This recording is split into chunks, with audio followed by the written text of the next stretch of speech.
Սիրելի հայրենակիցներ, այսօր առաջին ընթերցումով խորհրդարանն ընդունեց ՔՊ խմբակցության երկու պատգամավորների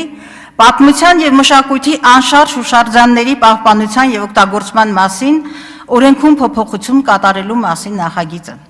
Այս ամբիոնից հնչած հանրությանը մոլորեցնող, զրպարտչական և հայ առաքելական եկեղեցին վարկաբեկող բազմաթիվ հայտարարություններ դրդում են մեկ անգամ ևս անդրադառնալ նախագծին և քաղաքական մեծամասնության իրական նպատակադրմանը։ Նախարձանագրենք, որ նախագիծը չի համապատասխանում օրինաստեղծ գործունեության տարրական պահանջներին։ Ի սկզբանե այն մեռելածին է և հետապնդում է սոսկ քաղաքական քարոզչական նպատակ հետևյալ հիմնավորումներով։ Առաջին, մասնավորապես պատմության և մշակույթի անշարժ հուշարձանների նպատակային նշանակությունը որևէ մեկը իրավասու չէ փոխել անկախ վերջինի սեփականության ձևից։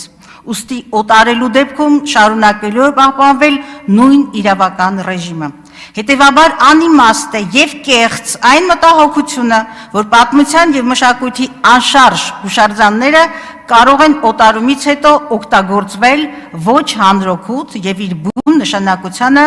տարբերող նպատակով։ Երկրորդ, հայաստանյան առաքելական Սուրբ եկեղեցին երբևէ չի օտարել և ոչ էլ պատրաստվում է օտարել պատմության և մշակույթի որևէ անշարժ հուշարձան, ուստի օրինագիծը հիմնազուրկ է նաև այս առումով։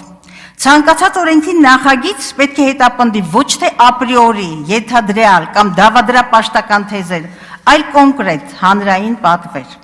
Օրինագծի վերաբերյալ այս ամբիոնից հնչած բազմաթիվ դատողություններ և այսպես կոչված հիմնավորումները կամ դիտավորությամբ խեղված էին կամ չունեն նվազագույն գիտելիքային հենք։ Դրանց բուն նպատակը այս ամբիոնից հայաստանյան առաքելական եկեղեցին վարկաբեկելն է, հանրության մոտ հակաեկեղեցական տրամադրություններ ձևավորելը։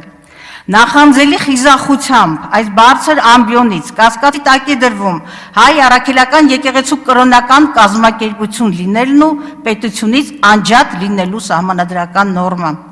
Նույն ջանասիրությամբ այս ամբիոնից ոտնահարվում է մեկ այլ իրավական նորմ, որով Հայաստանի Հանրապետությունը ճանաչում է եկեղեցու ինքնակառավարումը։ Կրկնում եմ, գուցե անպատասխանատու հայտարարություններից առաջ ուսումնասիրեիք և ընկալեիք, որ մասունքների ընծայաբերումը, այո, հենց ընծայաբերումը միջեկեղեցական դարավոր ավանդույթ է։ Եթե ականատեսը չլինեինք եկեղեցու և մեր ինքնության դեմ վարչախմբի սևեռուն հալածանքներին, կարելի էր մտածել, թե